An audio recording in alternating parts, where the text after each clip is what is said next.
Fala, minha rapaziada! Sejam bem-vindos a mais um vídeo aqui no canal e nesse conteúdo a gente vai falar tudo da estreia oficial agora do Internacional na temporada 2025, esse empate que eu sei que foi amargo contra o Guarani de Bagé lá em Bagé 2-2. Todo mundo esperava uma atuação melhor e principalmente um resultado melhor nessa estreia de temporada, nessa estreia de Campeonato Gaúcho, mas não aconteceu. A gente vai falar sobre o jogo, a situação do Inter no seu grupo na competição, e principalmente sobre o que o técnico Roger Machado falou após a partida. O garoto Vitor Gabriel, fazendo seu primeiro jogo entre os profissionais e já com gol, também falou. A preocupação na lesão de Bruno Gomes. Tudo isso a partir de agora aqui no canal. Antes, não te esquece, deixa teu like no vídeo, te inscreve no canal e ativa o sininho das notificações para tu não perder nada. Já passamos dos 80 mil inscritos, seguimos com o objetivo de chegar aos 100 mil ainda neste ano de 2025. E não te esquece que esse conteúdo tem sempre a parceria de kto.bet.br. Vai na KTO para brincar, para se divertir. Jogue com responsabilidade. kto.bet, onde a diversão acontece. Site proibido para menores de 18 anos. Gente, vamos lá. O Inter empatou, tá? O resultado ruim. Vamos lá. Tirando o Grêmio e Juventude, tá? Grêmio e Juventude, talvez o Ipiranga, tu empatar no Gauchão ou perder não é um bom resultado, considerando o aspecto técnico, porque o Inter é muito acima dessas outras equipes, inclusive o Guarani de Bagé.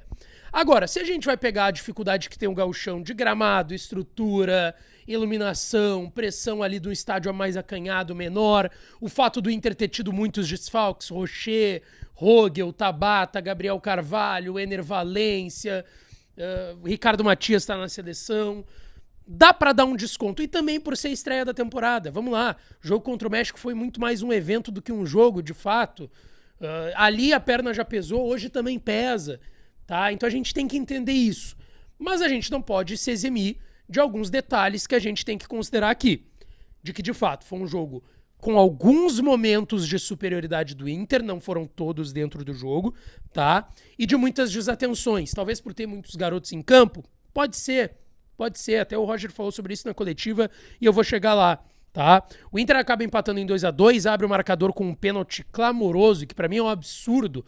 O árbitro, o Inter reclamou muito da arbitragem com razão, ele picotava o jogo e às vezes deixava seguir, não tinha critério nenhum. O pênalti em cima do Wesley é um pênalti escandaloso, que tu não precisa de VAR pra ver. E ele não marca no campo, é um absurdo. Cara, o pênalti do Wesley, o cara do Guarani de Bagé praticamente cobra um tiro de meta na perna esquerda do Wesley. Tá? É dado pênalti, o Alan Patrick, com a maestria que só ele tem, cobra o pênalti, faz o gol, e aí o Inter tem uma desatenção de 4, 5 minutos, tomar 2 gols do mesmo jogador, do centroavante, camisa 9 do Guarani de Bagé, e toma uma virada. E aí tu tem que correr mais. Tu já tem que correr o dobro, talvez, o triplo, porque tu tá mais cansado do que os outros times. O Guarani de Bagé é um time pequeno. O Guarani de Bagé, quando o Inter não tinha terminado 2024, o Guarani de Bagé, no início do mês de dezembro, quando o Inter ainda tinha 2 rodadas a serem... 3, aliás. O primeiro era o Flamengo, depois tinha o Botafogo e o Fortaleza. As 3 últimas rodadas do Inter no Brasileirão. O Guarani de Bagé já estava treinando essa época pro Gauchão. Então é normal eles terem um pouco mais de perna que o Inter. É natural também, tá? Com o empate, o Inter termina na primeira colocação do grupo, com 1 ponto.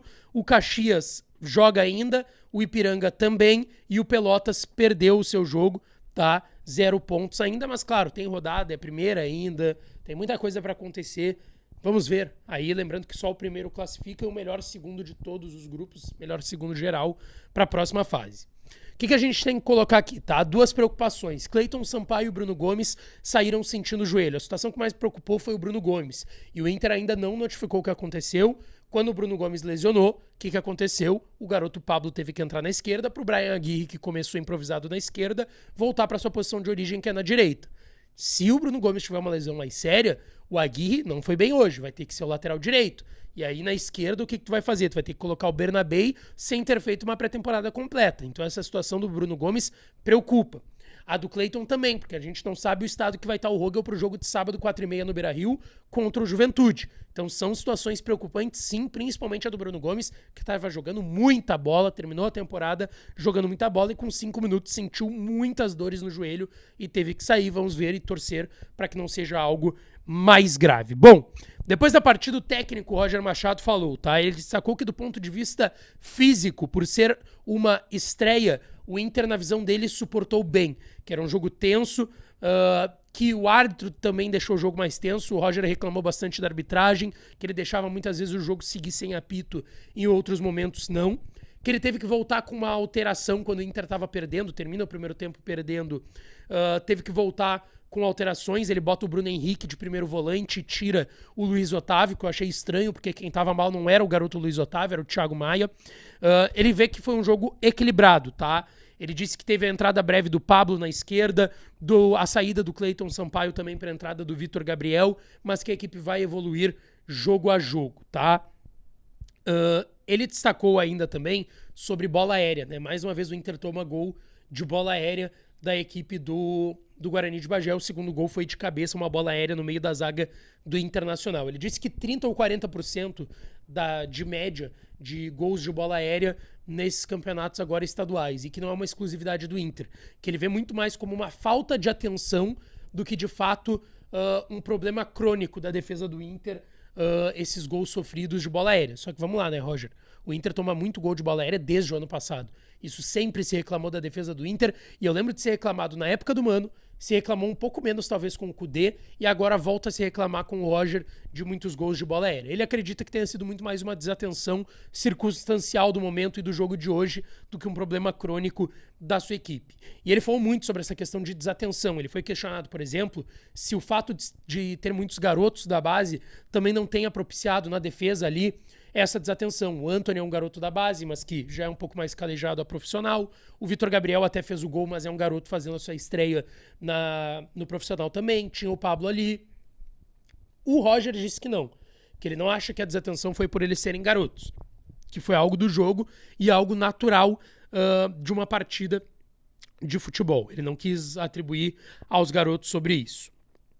Ele destacou também o jogo do Wanderson. Ele falou que quando ele tem o Wanderson e o Vitinho, que entrou no segundo tempo como opções para as pontas, ele tem pontas mais agudos. Quando ele tem o Tabata e o Gabriel Carvalho, que estavam jogando para aquela beirada, ele tem mais meia pontas. E me parece um pouco claro que o Roger prefere ter meia pontas do que pontas mais agudos, porque ele já tem um ponta agudo que é o Wesley. E do lado direito, daí hoje ele tinha outro ponta agudo que é o Wanderson e depois o Vitinho. Me parece, pelas respostas do Roger, que ele prefere ter um meia ponta, Tabata e Gabriel Carvalho, e um ponta mais agudo do lado. Além do Roger, tá? Ele também destacou que não tem como atualizar a situação se quem vai voltar pro jogo contra o Juventude do sábado no Beira-Rio, tá? Tem o Rocher no DM, o Rogel no DM, o Fernando fazendo trabalho de controle de carga, não é DM, mas tá lá junto com os outros.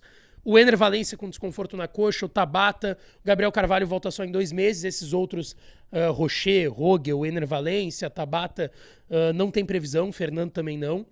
Pode ser que algum deles volte contra o Juventude, vai ter que aguardar. E o Bruno Gomes e o Cleiton vamos ter que aguardar os exames de amanhã. Depois da partida, o garoto Vitor Gabriel também falou, tá? Ele disse que a equipe vai ter que seguir trabalhando, que é o primeiro jogo da temporada, é um resultado que a equipe não queria, mas que tem que trabalhar e corrigir algumas coisas para o jogo contra o Juventude. O que o Vitor Gabriel também destacou, tá? Que foi muito trabalho para ele chegar nesse momento como um jogador do elenco profissional de um time grande como o Inter, e ele queria e fez um agradecimento especial às pessoas do dia a dia do clube e que tem bons frutos ainda para colher nessa temporada, tá certo, gente? O que tu achou dessa estreia do Inter no Campeonato Gaúcho? Deixa tua opinião aqui nos comentários e deixa teu like no vídeo, te inscreve no canal e ativa o sininho das notificações, tá certo? Um beijo, um abraço e até a próxima.